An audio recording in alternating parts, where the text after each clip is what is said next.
Bonjour, je suis très heureux de pouvoir évoquer avec vous la figure de Napoléon Bonaparte dans un contexte un peu particulier et avec des moyens de communication qui sont devenus en partie les nôtres aujourd'hui. On sait qu'il y a le contexte à Liège de l'exposition Napoléon au-delà des mythes, ou du mythe, pardon, et la grande exposition qui se tient à la gare des Guillemins. Et évidemment, ma conférence sera en résonance avec ce grand événement liégeois, compte tenu du fait que nous sommes dans le cadre d'une commémoration qui est le bicentenaire de la mort de Napoléon en 1821, le 5 mai 1821. Et au fond, cette mort de Napoléon va marquer le début de ce qu'on peut appeler la légende napoléonienne à partir du moment où Napoléon n'est plus et où ce sont les autres qui vont construire cette légende, bien évidemment. Alors que, de son vivant, Napoléon a été le premier acteur de la fabrication de son image, l'artisan, je dirais, du profilage de l'homme particulier qu'il fut. Et une des grandes questions de l'exposé, ce sera pourquoi? Pourquoi est-ce que 2 siècles plus tard, il y a encore cette espèce d'engouement pour Napoléon, il y a encore de la place pour lui, y compris dans le cadre de grandes expositions, y compris évidemment dans une bibliographie particulièrement abondante, puisque c'est sans doute le personnage historique, en tout cas de proximité dans le temps, qui a été le plus traité par la littérature et l'historiographie. Bref, pourquoi cette fascination pour Napoléon? Une fascination qui peut s'entendre dans les deux sens du terme d'ailleurs. La fascination, c'est-à-dire l'exaltation devant quelque chose, et puis la fascination de la biche prise dans les phares d'une voiture, c'est-à-dire l'effroi. Le visage de Napoléon, la figure de Napoléon, elle a déclenché des passions d'engagement, des passions favorables à sa personne, et puis à côté de ça, un rejet, des passions, je dirais, hostiles à ce qu'il peut représenter. Donc Napoléon n'est pas une figure simple. Alors nous allons examiner sa trajectoire de son vivant et puis sa trajectoire mémorielle après sa mort et à travers le temps, en ce compris en examinant le cas particulier de Liège, bien entendu. Liège a compté dans la vie de Napoléon et Napoléon a compté à Liège aussi. Et donc c'est ce que nous allons compter justement, je dirais, dans la deuxième partie, la dernière partie de cet exposé. Alors, pourquoi cette trajectoire et pourquoi la fascination pour cette trajectoire? D'abord, si on se penche un peu sur la vie de Napoléon, effectivement, c'est une vie hors norme. Il a 51 ans quand il meurt à Sainte-Hélène, donc c'est une vie relativement brève. Et aussi, c'est quelqu'un qui a atteint, je dirais, le sommet à la fois du pouvoir, que ce soit en France ou en Europe, d'une manière qu'il est le premier dans l'histoire à avoir accompli, je dirais, cette trajectoire. Pour une raison extrêmement simple qu'on peut déjà d'emblée évoquer, il n'était pas né pour être roi ou empereur. Il n'était pas né dans une dynastie, il n'était pas aristocrate, de telle manière que rien que cela défie l'ordre des choses depuis des siècles et des siècles, et en cela, on peut dire qu'il est un des fils de la Révolution française, et ce simple fait ébranle l'ordre ancien, ébranle l'ordre d'Ancien Régime. Alors, c'est un fils de la Révolution française, mais certains diront de lui qu'il en est aussi le fossoyeur. Le fossoyeur par, je dirais, son expansionnisme militaire, son autocratie, et donc, fils de la Révolution, fossoyeur de la Révolution, on est là avec une question qui est une question matricielle, on est là sur le socle même de l'enjeu de Napoléon et sur, je dirais, le socle de ce qui constitue un point de débat interminable, et interminable jusqu'à nos jours d'ailleurs. Commençons par la trajectoire personnelle de Napoléon. Donc, rappelons quand même qu'il est né à Ajaccio, en Corse, et Ajaccio, c'est une bourgade de 3000 habitants. hein, c'est une petite bourgade, il court à pieds nus dans les rues. Alors la famille des Buonaparte est effectivement une famille que l'on qualifierait de notable pour faire vite, hein. Le père a des biens, comme on disait alors, mais néanmoins, il n'est pas noble au départ. Et le père de Napoléon, Charles, va obtenir un petit titre de noblesse parce qu'il se rallie au courant français et dans le contexte où la Corse va basculer dans le giron français, de telle manière qu'il a en récompense, si je puis dire, de la part du roi, un petit titre de noblesse. Et cette situation permet au petit Napoléon d'obtenir une bourse pour venir à l'école en France. Et il va quitter sa famille à 9 ans. Et il faut imaginer ce gamin qui parle mal le français, traverser la mer, remonter la France et arriver à Brienne pour commencer une éducation, un enseignement entre 9 et 15 ans, dans une école, je dirais, où se trouvent là des fils de nobles, de véritables nobles, et où il est, je dirais, l'espèce de curiosité locale. Il est maigre comme un clou, il est pâle au point qu'on qualifie parfois sa peau de diaphane, il parle mal le français, c'est le petit métèque qui est dans la cour de récréation et dans les classes. Et il sera seul, il ne retournera pas en Corse entre 9 et 15 ans, il vivra seul dans cette école-là, et c'est là qu'on décèle les premières traces aussi de commentaires sur sa personne, mais c'est un enfant, donc ce sont des commentaires des professeurs, et on aperçoit assez vite qu'il a des dispositions en mathématiques, que c'est quelqu'un qui lit énormément, qu'il passe beaucoup de temps dans la bibliothèque de l'école, qu'il est assez solitaire. Alors évidemment, après, lors de la construction de la légende, on a souvent relié à ce moment de sa vie l'épisode d'une bataille de boules de neige qu'il aurait dirigée entre deux camps d'élèves dans l'école. C'est évidemment une légende et qui est donc forgée a posteriori. Il a, je dirais, des amitiés, des relations, mais c'est quelqu'un de discret, voire de secret. Au demeurant, les dispositions qu'il manifeste en mathématiques et en physique vont orienter toute sa carrière militaire, puisque c'est ensuite qu'il entame sa carrière militaire, et en particulier dans l'artillerie. Et pour être un bon artilleur à l'époque, mais c'est vrai pour toutes les époques, il faut être un bon mathématicien. Il entame donc ses études d'artilleur, et notons au passage qu'il conservera toute sa vie l'esprit mathématique. Napoléon est un rationaliste, il est rationnel, et on le verra dans l'exercice du pouvoir, extrêmement sensible à cette dimension, c'est-à-dire à la fois l'exercice rationnel du pouvoir, et puis le goût prononcé pour les sciences. J'aurai l'occasion d'en reparler.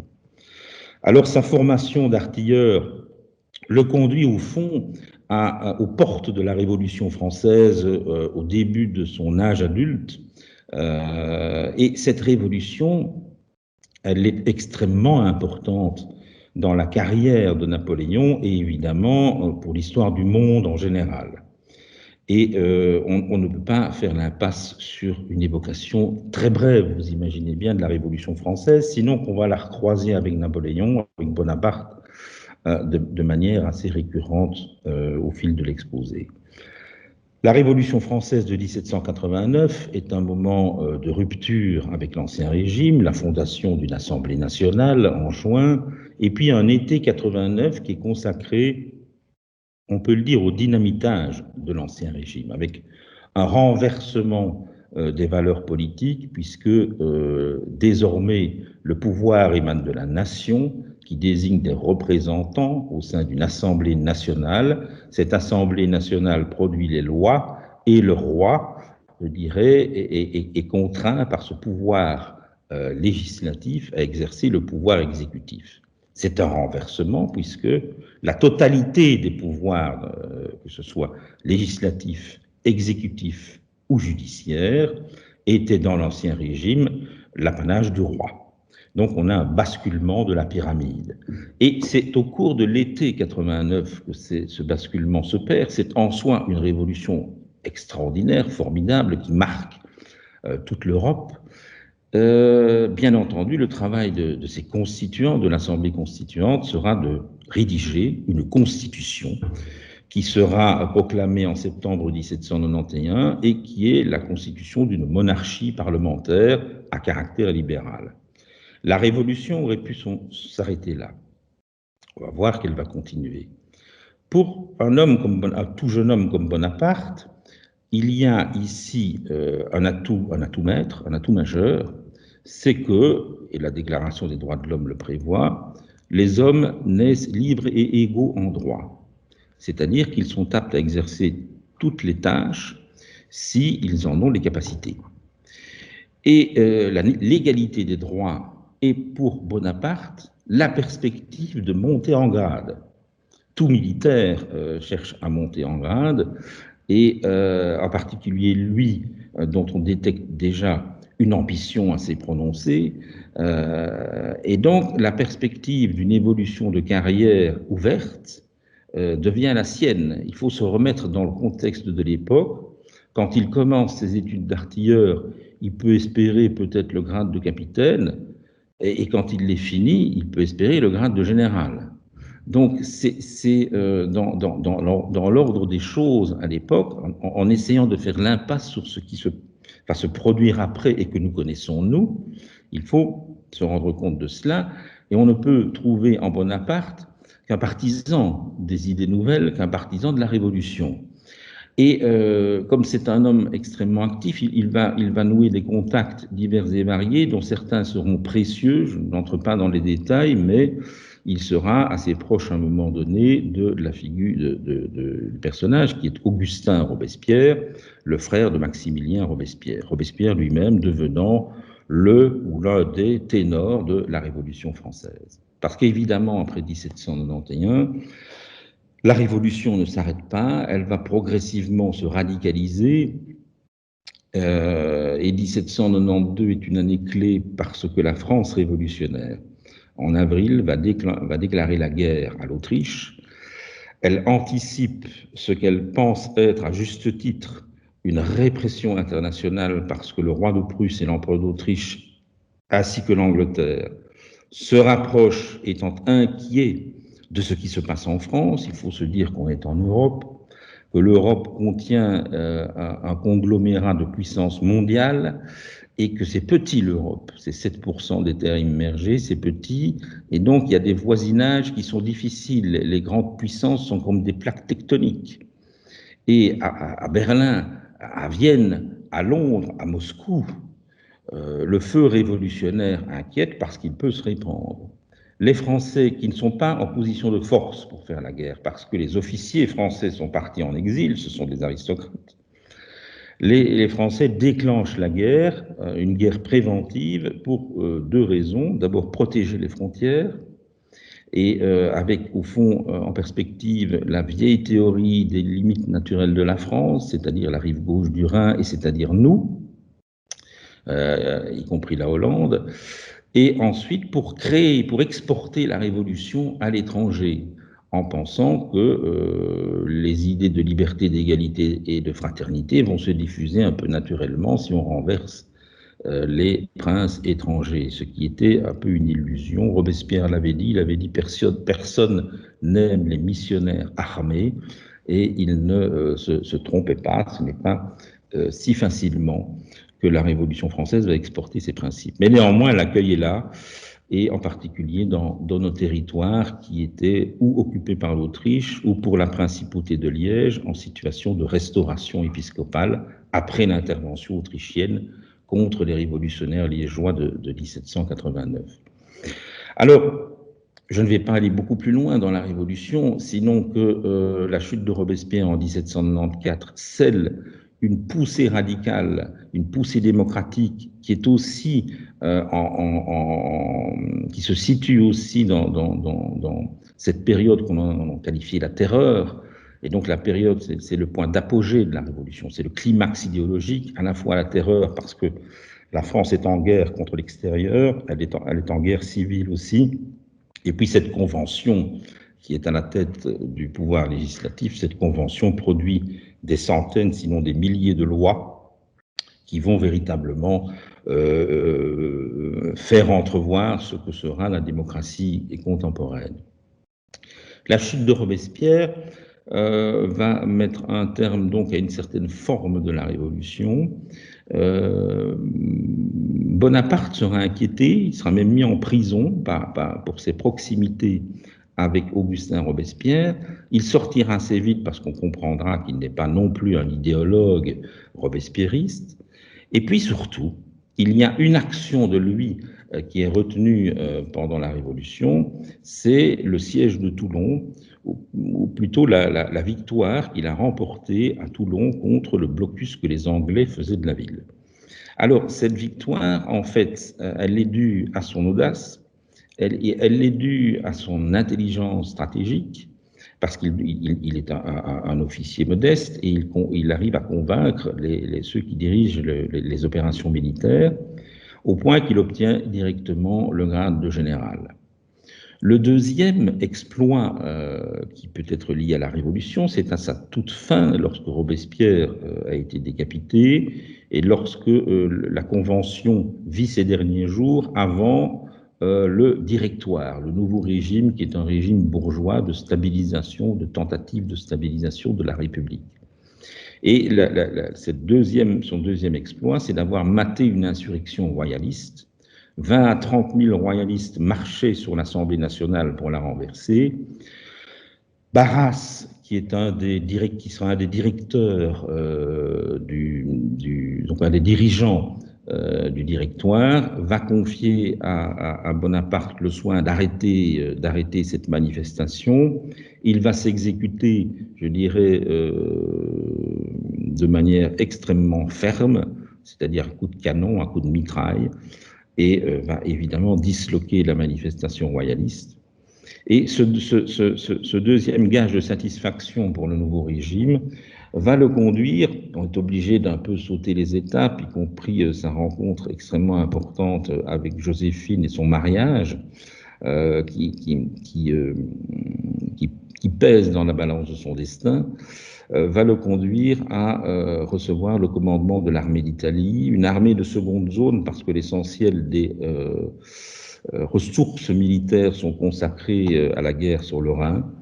Et donc c'est une armée en guenilles qu'il obtient, et avec cette armée en guenilles d'environ 30 000 hommes, il va remporter une série de victoires contre les Autrichiens. Il va faire plier Vienne de manière surprenante pour deux raisons. La première, c'est qu'il balaye les principes militaires de l'époque en se battant pratiquement tous les jours, en pratiquant des formes de mouvements militaires qu'on ne faisait pas à l'époque. Et puis deuxièmement, il entretient son image. Il se montre très proche de ses soldats, il est populaire auprès d'eux et il distille, je dirais, une propagande habile à travers des outils de communication, mais ils ne sont pas nombreux, ce sont des écrits, ce sont des publications, ce sont en quelque sorte des bulletins qu'on transmet à Paris, qui sont lus. Et donc à la fois, il montre son art de la guerre et puis sa capacité à mettre en scène sa personne, y compris son armée. Donc c'est une sorte de baptême du lien entre Napoléon et cette armée révolutionnaire toute particulière, où la promotion est très rapide et qui est une armée qui au départ était une armée de volontaires, puis elle ne le sera plus, mais qui a des idéaux. C'est au nom de la nation, c'est en chantant la Marseillaise que ces soldats se battent contre les régiments de l'Empire d'Autriche, qui sont véritablement des troupes d'Ancien Régime. Alors, l'ascension de Napoléon, elle va se poursuivre avec la campagne d'Égypte, parce que l'Angleterre est l'adversaire de Napoléon par excellence à l'époque. Selon lui, si l'Angleterre est maîtrisée, eh bien l'hostilité en Europe va diminuer. Le fait d'avoir vaincu l'Autriche est extrêmement important. À ce moment-là, il n'y a que l'Angleterre qui est menaçante, et l'expédition d'Égypte est une manière de nuire au commerce des Anglais avec l'Inde et de perturber la présence anglaise en Méditerranée. Et cette expédition, elle est restée dans les mémoires aussi parce que, à côté des soldats, plus de 100 savants ont accompagné Napoléon. Ça a été un bond formidable pour l'égyptologie. Tous les égyptologues seront d'accord. On peut même dire qu'on fonde l'égyptologie moderne à ce moment-là. Et donc, voilà un trait de plus de Napoléon, ou plutôt de sa diversité d'intérêts. Ça n'est pas qu'un militaire obsédé uniquement par les victoires, c'est quelqu'un qui a des centres d'intérêt variés et qui est un réformateur aussi. Et lorsqu'il revient à Paris, parce que l'expédition d'Égypte, en fait, est une demi-victoire, voire une demi-défaite, la situation du Directoire est catastrophique. La République est fragilisée par une crise économique extrêmement importante, et surtout les velléités royalistes se manifestent de manière assez vigoureuse, et un certain nombre d'acteurs politiques du temps estiment que le pouvoir exécutif doit être renforcé pour sauver le système républicain. Et c'est pourquoi le consulat s'impose, et c'est toujours la République, le consulat s'impose comme un nouveau modèle avec 3 consuls, dont Bonaparte, et proposition lui est faite d'intégrer cette nouvelle, au fond, révolution. La France en connaît depuis 1789 des changements de pouvoir. C'est un soubresaut de plus. Dans le contexte du temps, il faut bien avouer qu'il y a une forme d'incertitude politique permanente depuis 1789. Alors ces événements-là, le renversement au fond du Directoire, le consulat et puis Napoléon qui devient premier consul, nous amène en 1800, nous amène au tout début du 19e siècle, et où Napoléon devient, alors on peut le dire, le chef de la France dans une république. Et hormis une nouvelle campagne contre l'Autriche, on va assister à la paix avec l'Angleterre, la paix d'Amiens, et pendant quelques années très, très brèves, c'est le moment où se situent les grandes réformes politiques, les grandes réformes administratives, et la consolidation de la Révolution, des acquis de la Révolution, la stabilisation des acquis de la Révolution française. Napoléon dira à un moment donné, ou fera dire un de ses ministres, la Révolution est terminée. Et c'est dit devant les nouveaux préfets qui vont être à la tête des départements, la nouvelle juridiction administrative qui est tellement importante qu'elle est restée jusqu'à nos jours, puisque nos provinces en Belgique ont épousé les contours des départements français, nous étions français. Et la Révolution est finie, alors ça veut surtout dire on arrête les frais. Voilà 10 ans que ce n'est que passion politique, passion militaire, passion guerrière, passion tragique. On va maintenant tirer profit, cueillir le fruit de la Révolution. Et donc la stabilisation, ça demande un travail politique de fond dans plusieurs directions. Pour Napoléon, c'est la réconciliation avec les Français, et en particulier les catholiques français. Les catholiques français ont dégusté, depuis 1789, si je puis dire.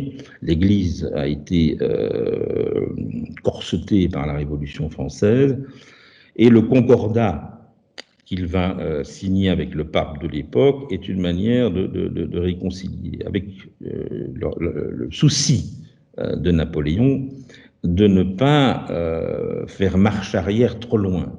Lorsque le pape lui demande de mettre dans le concordat que le catholicisme est la religion de l'État français, Napoléon n'est pas d'accord. Il accepte qu'on inscrive le catholicisme et la religion de la majorité des Français, ce qui est vrai et ce qui n'est pas la même chose. Ce à quoi Napoléon tient, c'est la liberté des cultes pour les protestants, pour les juifs, une liberté qu'ils ont gagnée à peine depuis 1789. Et là, Napoléon, il n'est pas question pour lui de revenir en arrière, et il n'est pas question pour lui de revenir en arrière de la séparation de l'Église et de l'État. Et c'est pourquoi d'ailleurs il va fonctionnariser, la Révolution avait commencé à le faire, fonctionnariser les cadres de l'Église pour distinguer, je dirais, le pouvoir spirituel de l'Église et le pouvoir temporel de l'État. Outre cette dimension-là, il y a évidemment la codification du droit, qui est un acte extrêmement important, hein, le code civil, le code pénal, le code du commerce, le fameux code Napoléon. Ce sont des productions qui, évidemment, vont durer jusqu'à nos jours. Et donc la réforme des institutions, de l'administration, donne des cadres, donne des supports qui sont toujours actifs aujourd'hui, avec évidemment des modifications, des toilettages, tout ce qu'on veut. Il faut chaque fois remettre tout dans son contexte, bien entendu. Mais enfin, l'acte est pris, l'acte politique est posé. Il en est de même avec la justice, puisque l'organisation judiciaire révolutionnaire, au fond, a fondé le système judiciaire que nous connaissons, qui nous est familier, avec les tribunaux de première instance, les cours d'appel, etc. Au demeurant, en Belgique, il y avait, enfin sur les territoires de la Belgique, il y avait 2 cours d'appel, une à Bruxelles et une à Liège. C'est dire aussi, j'anticipe un peu la fin de l'exposé. Donc tout ce travail de réforme, je dirais, à la limite, c'est celui qui va occuper le plus de temps de la vie de Napoléon. Et évidemment, l'imagerie nous le présente toujours à cheval, avec des armées entourées de soldats, mais les campagnes militaires, c'est une chose, et elles durent parce qu'on marche. En fait, ce sont les déplacements des troupes qui font que les campagnes ont une certaine durée, mais les batailles, c'est 1 jour, c'est 2 jours, 3 maximum, une seule a duré 3 jours, c'est la bataille de Leipzig en 1813. Les batailles, c'est ça. Et Napoléon, c'est combien de batailles? Une quarantaine. Donc, en fait, c'est la symbolique napoléonienne, c'est-à-dire les batailles napoléoniennes, c'est au sens strict une quarantaine de jours de sa vie. Hein. Le reste, c'est évidemment les campagnes qui peuvent durer plus longtemps. Et puis, c'est, je dirais, une militarisation, malgré tout, évidemment, de la vie française à travers la conscription, qui sera extrêmement lourde, par contre, et de plus en plus exigeante. La France est très peuplée, mais les campagnes napoléoniennes exigent des armées de plus en plus massives, de part et d'autre, hein, de part et d'autre. Et ces campagnes, en fait, elles s'illustrent en général en réaction à des coalitions contre la France. Coalition entre l'Autriche et la Russie en 1805, une coalition entre la Prusse, et les coalitions se modifient au fil des circonstances, sachant que la notion de conquête dans le chef de Napoléon, c'est surtout parce qu'il gagne les batailles et qu'il n'est pas nécessairement celui qui déclenche les campagnes. L'Europe n'a pas digéré encore la Révolution française et dès qu'elle peut, s'efforce de diminuer l'influence française par la guerre. Donc, les raisons de faire la guerre sont très entremêlées de part et d'autre. Et il n'y a pas un agresseur conquérant qui serait perpétuellement l'agresseur conquérant, ni même un agressé qui serait perpétuellement l'agressé. On est dans une configuration de guerre européenne où les alliances peuvent changer très vite. D'ailleurs, Napoléon se mariera avec la fille de l'empereur d'Autriche, son vieil ennemi, avec Marie-Louise, qui assure une alliance assez forte, évidemment, puisqu'en plus il y aura naissance du roi de Rome en 1810. Et donc, on est dans des guerres qui sont encore, au fond, dans la tonalité du XVIIIe siècle. On n'est pas encore dans des guerres idéologiques telles que le XXe siècle, évidemment, en sera féru. Alors, Napoléon avant d'évoquer toutes ces campagnes militaires, et je ne pourrais évidemment pas m'arrêter sur chaque campagne, c'est évidemment impossible dans le cadre d'une conférence, il a franchi le pas en 1804 en devenant empereur des Français. Alors pourquoi opte-t-il pour l'Empire? Alors, il y a plusieurs paramètres. Un certain nombre de conseillers et de partisans lui disent de le faire. Lui-même a été marqué, ce n'est pas la première fois qu'il risquait sa vie, mais il a été en 1800 victime du premier attentat à la bombe de l'histoire. C'est la première fois qu'on faisait un attentat avec une bombe à retardement. Et c'est l'attentat de la rue Saint-Nicaise pour le tuer au moment où il se rendait au théâtre. Là, évidemment, là, c'était encore du bricolage. La bombe a explosé pas au bon moment. Donc lui n'a pas été tué, mais il y a eu des dizaines de victimes. Il comprend que son pouvoir est fragile et comme il est d'une ambition démesurée, c'est incontestable, et qu'il a une vision de la France qui finit par épouser la vision de son rôle historique, il estime que sa mort physique sera catastrophique pour la conservation de la Nouvelle-France. Et il n'y a que l'Empire qui peut installer une dynastie, ou il peut rêver d'une dynastie. Alors avec Joséphine, il n'arrive pas à avoir d'enfant. Il saura bientôt qu'il en est capable via une de ses maîtresses qui donnera naissance à un de ses fils. Asseoir le pouvoir d'une dynastie, pour lui, c'est une manière de consolider la France. Et enfin, il se rend compte qu'il ne sera jamais admis dans le club des puissants. Même s'il gagne des batailles, même s'il remporte des victoires, même s'il signe des traités de paix, l'empereur d'Autriche, le roi de Prusse, le tsar de Russie, le roi d'Angleterre le regarderont toujours avec un air hautain, parce qu'il n'est pas issu de leur monde. Ça, c'est vraiment quelque chose qu'il faut comprendre. Et donc, Napoléon, lui, va développer un attirail de cour. Il y aura une cour impériale avec une noblesse d'empire, avec, je dirais, un décorum, avec un protocole extrêmement strict. Pour Napoléon, c'est une manière de dire, d'envoyer un message, voilà, je parle au souverain parce que j'en suis un, mais il sait, il n'est pas dupe, il sait qu'on ne le tolérera jamais dans la cour des grands. Et le fait de devenir empereur est pour lui une manière de diminuer cette espèce de non-accueil dans ce qu'on appelait parfois les cousins de l'Europe, c'est-à-dire tout le monde était un peu cousin via les aristocraties. On s'appelait mon cousin. Albert Ier appelle mon cousin le Kaiser, même pendant la guerre. Donc on est encore dans ce cadre-là, même en 1914. Napoléon n'a pas le bon sang, il n'a pas le sang bleu.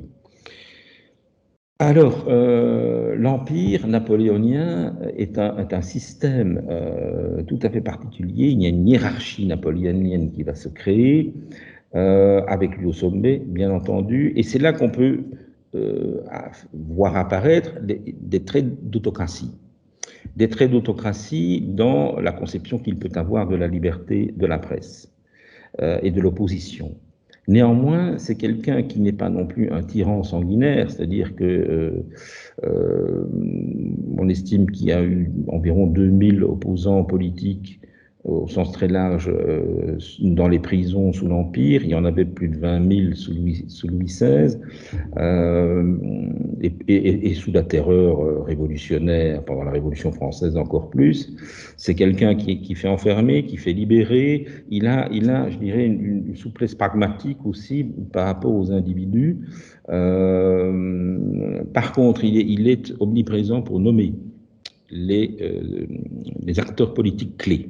Donc, nommer les ministres, nommer les maires de villes de plus de 5000 habitants, bien qu'il y ait un principe électoral à degrés qui, au fond, est un système assez classique dans le monde représentatif jusqu'au XIXe siècle, c'est-à-dire un monde représentatif où, au fond, c'est la bourgeoisie qui est essentiellement favorisée. Nous aurons ce mode-là, nous, en Belgique, jusqu'à la fin du 19e siècle, via le régime censitaire, puisque le régime censitaire n'est aboli qu'en 1893, mais ce n'est pas le régime au suffrage universel qui est suivi. Il y a encore un système qu'on appelle le vote plural. Il faut attendre 1918, 19 pour avoir le suffrage universel masculin, hein, puisque les femmes ne votent pas. Donc on est avec Napoléon dans un système politique qui est modernisé, mais pas au sens où on se dirait, oui, mais moderne, c'est pas une démocratie. Mais non, on n'en est pas encore là. Ça, c'est toujours très important en histoire de remettre dans des contextes.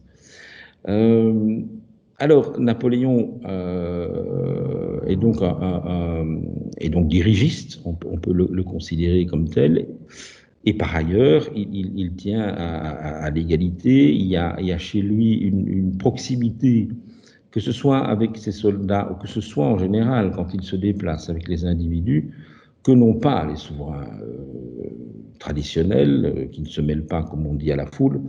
Donc, c'est un élément qui le confirme, si je puis dire, dans une éducation révolutionnaire au sens très large du terme. Par ailleurs, il placera évidemment des membres de sa famille qui sont très nombreux, les Bonaparte, on n'a pas besoin de revenir là-dessus, c'est assez connu, mais comme en général le font les autres dynastes. Donc on a en fait une Europe napoléonienne qui va atteindre son apogée en 1810 et qui est un territoire gigantesque avec trois types, je dirais, dans la hiérarchie internationale. La France, qui est énorme, elle compte 120 départements. Des villes comme Hambourg et Rome sont françaises, elles font partie d'un département français. Puis il y a les pays alliés, donc les pays satellites, comme la monarchie de Bavière, par exemple. Le roi de Bavière est un allié de Napoléon, il y en a d'autres. Et puis il y a les États dirigés par des familiers, l'Espagne, la Hollande. Donc on voit une configuration qui, je dirais, n'est pas si complexe, mais néanmoins fragile, parce qu'elle a bouleversé un ordre tellement inscrit dans le temps, elle a tellement remué la carte de l'Europe, que même si le système, avec ses courroies de transmission, est efficace et rationnel, comme Napoléon l'entendait, tout ne tient toujours qu'à un fil, et ce fil, c'est le fil de la victoire. Alors on sait bien que la victoire, elle va s'éteindre en Russie lors de la campagne de 1812. Pourquoi cette campagne? Parce que tout l'enjeu de cette construction européenne, c'était aussi de faire le blocus à l'Angleterre pour que l'Angleterre n'exporte pas ses produits sur le continent et étouffe économiquement, parce que la paix avec l'Angleterre, c'était quelque chose que Napoléon recherchait absolument, et l'Angleterre a été son plus vigoureux ennemi, en fait, comme il a été le plus vigoureux ennemi de la France de cette époque-là, depuis la Révolution. Et la Russie ne peut pas économiquement maintenir le blocus, elle a besoin d'oxygène et de respiration. Bref, la campagne de Russie a lieu dans des circonstances sur lesquelles je ne vais pas insister, mais là on est dans le basculement et le reflux. Un reflux qui ne va cesser de s'accentuer jusqu'en France, bien entendu, et en 1814, c'est le crépuscule de l'Aigle, et c'est l'exil de Napoléon à l'île d'Elbe. L'île d'Elbe parce que, au fond, le tsar de Russie, avec qui il a fait la paix avec lui, il a fait la guerre avec lui, estime que, voilà, il faut malgré tout écarter Napoléon, mais en lui laissant une souveraineté. Ça reste un souverain européen, la souveraineté de l'île d'Elbe, qui est un confetti. Il a une petite armée de 1000 hommes et à l'île d'Elbe, il va développer l'île. parce que où qu'il soit, Napoléon a besoin d'activité, et en particulier la canalisation à l'île d'Elbe. Ça, c'est un élément aussi dont on ne parle jamais, c'est que Napoléon a été très sensible à l'eau potable. Et le cas de Paris est révélateur, puisque l'eau de la Seine était polluée à l'extrême, et pas d'eau potable, ça signifie des maladies, voire le choléra. Et donc, c'est lui qui est à l'origine du canal de l'Ourcq, qui a mobilisé des milliers d'ouvriers pour amener à Paris de l'eau potable, c'est-à-dire que les fontaines publiques ont été installées, l'eau était gratuite pour que donc c'était calculé pour que chaque habitant puisse bénéficier d'1 litre d'eau potable par jour, ce qui était un exploit technique à l'époque. Bref, pour revenir à l'île d'Elbe, évidemment l'île d'Elbe c'est un jet de pierre de l'Italie, c'est un jet de pierre de la Corse, et la restauration de Louis XVIII en France est tout sauf populaire. Le congrès de Vienne, en septembre 1814, entame la refonte de la carte européenne, et cette restauration, c'est le retour des dynasties légitimes et le retour de l'Ancien Régime. Quand Louis XVIII revient en France, le mot de citoyen, c'est fini. Désormais, les Français sont ses sujets. Et la Constitution, c'est fini. Désormais, c'est une charte constitutionnelle. Et alors, dans l'introduction de la charte constitutionnelle, il est dit « Le roi octroie à ses sujets des principes libéraux ». Et donc, il faut imaginer ces Français qui, pendant 20 ans, presque 25 ans, ont vécu avec le statut de citoyen, et on les ramène au titre de sujet, c'est-à-dire le titre qu'ils avaient dans l'Ancien Régime. Ils ne sont pas tous contents, loin de là, même si tous n'étaient pas du tout partisans de Napoléon. Le congrès de Vienne est une machine de guerre qui va établir un équilibre européen au profit des grandes puissances, pas des petites, on n'en tient pas compte. C'est pourquoi les Belges vont d'ailleurs vont être attachés au royaume des Pays-Bas. Nous allons donc faire, c'est notre période hollandaise qui va commencer en 1814 jusqu'en 1830. Et fort des informations qu'il peut avoir, y compris l'hostilité contre lui, parce qu'il y a des menaces même sur sa vie, Napoléon décide de s'enfuir et de faire cette remontée du sud de la France jusqu'à Paris, entamant ainsi les 100 jours. Et il va reprendre le pouvoir sans qu'une goutte de sang ne soit versée, ce qui est aussi un épisode unique dans l'histoire, c'est-à-dire reconquérir le pouvoir en étant hors la loi, avec quelques centaines d'hommes et sans verser une goutte de sang, c'est du jamais vu. Louis XVIII est parti tout seul à Gand pour se réfugier. La suite, on la connaît, c'est la campagne de Belgique, les 4 jours mémorables, avec pour Napoléon la nécessité d'attaquer parce qu'1 million d'hommes se dirigent sur la France contre sa personne. C'est lui qui est hors la loi, ce n'est même pas contre la France, c'est contre lui. Et lui, il faut faire ce qu'il a fait dans sa jeunesse à chaque fois, battre un à un ses adversaires. Et en Belgique, il y a 2 de ses puissants adversaires, la Prusse et l'Angleterre, et c'est pour ça qu'avec une armée de 120 000 hommes, il va attaquer les 2, un à la fois. Et puis la campagne de Belgique, c'est un épisode assez inouï, c'est 4 jours, c'est 100 000 tués ou blessés, c'est 1 demi-million d'hommes qui se courent après sans dormir, pratiquement sans manger, et quand arrive Waterloo, c'est le bout de la vague. Et il faut imaginer que les hommes qui se sont levés le matin du 18 juin pour s'affronter étaient dans un état, ils n'avaient pas dormi, ils étaient trempés, ils avaient faim, ils étaient crevés, et pourtant la bataille de Waterloo serait une bataille de lions. Parce que chaque camp sait très bien, connaîtrait le simple soldat de chaque camp, sait très bien l'enjeu dans lequel il se trouve. C'est une bataille très particulière, la bataille de Waterloo. Bref, on connaît la suite, la défaite, et il est exilé une 2e fois à Sainte-Hélène, où il va construire alors, je dirais, son mythe, petit à petit, le mythe du prisonnier martyr, et véritablement préparer sa mort. hein, et sa sortie, si je puis dire, avec un testament qui est sa dernière victoire. Il y a un testament, mais c'est le testament, je vais dire, politique. C'est le mémorial de Sainte-Hélène, rédigé ensuite par Lascaz, qui prenait note des propos de l'empereur, et qui sera un livre extrêmement lu après sa mort. Et après sa mort s'engage assez vite la légende napoléonienne, dans la mesure où, au fond, déjà en France, pour revenir à la France, la restauration de Louis XVIII puis de Charles X sont des moments, en fait, où les oppositions républicaines, libérales, monarchistes libérales, vont finir par trouver alliance. Et la figure de Bonaparte, à travers toutes sortes de supports, le théâtre, la poésie, le mémorial de Sainte-Hélène, la figure de Bonaparte va être un lien où on renoue avec 1789.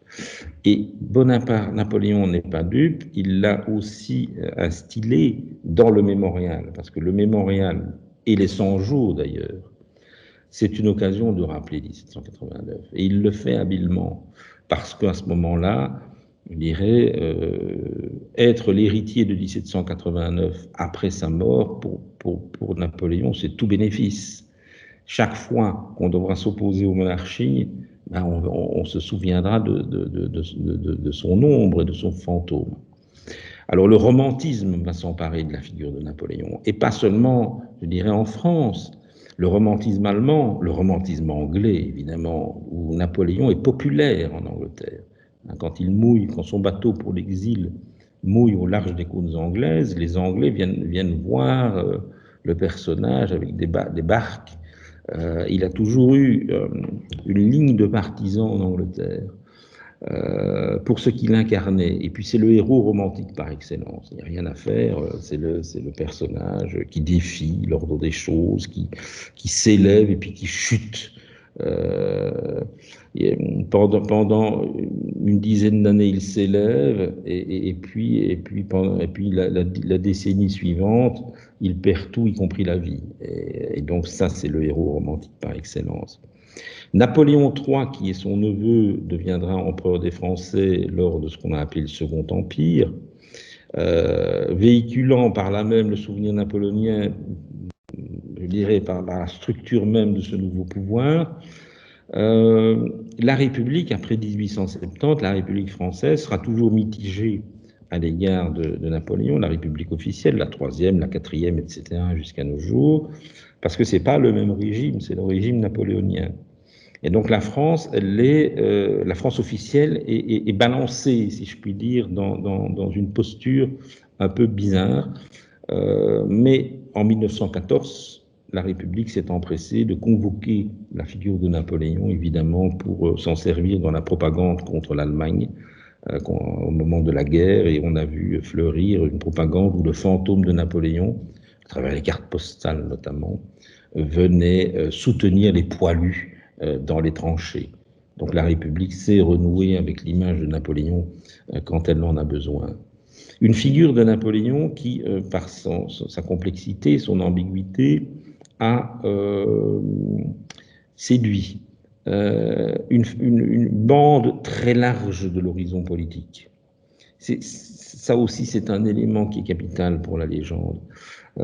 C'est-à-dire que à la fois des conservateurs militaires, des militaires conservateurs d'un point de vue idéologique, l'ont admiré parce que c'était un génie militaire, et puis on trouvait des petites statues de Napoléon chez les ouvriers, y compris dans le bassin liégeois, par exemple.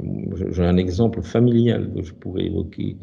Des petites statues de Napoléon chez des ouvriers modestes. Mais pourquoi? Qu'est-ce que ça vient faire là? Eh bien parce que Napoléon, c'était celui qui avait abattu les grands. Parce que Napoléon, c'était celui qui avait fait tomber les rois. Et donc, on a une gamme extrêmement ouverte d'adhésion à Napoléon. Alors forcément, ces adhésions, elles peuvent varier, mais c'est quelque chose qui, génération après génération, est une forme de rouleau compresseur.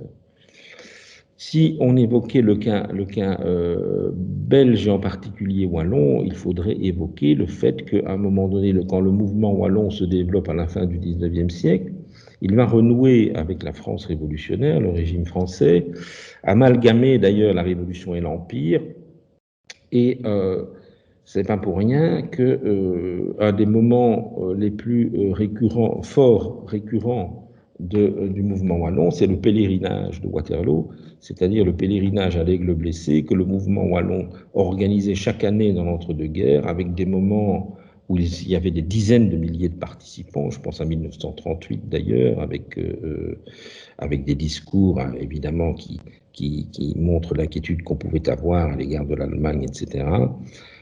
Donc le mouvement wallon va adopter ou va porter lui aussi un certain imaginaire issu de la Révolution et de l'Empire.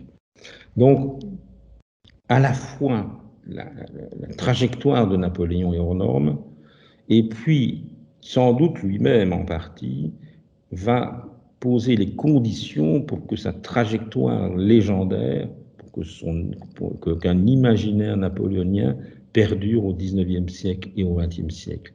Et cette double force, au fond, explique pourquoi on est face à un personnage, au fond, qui est un peu sans fin. Hein, comme il y a un jour sans fin, eh bien là, il y a un personnage sans fin. Je vous remercie pour votre attention et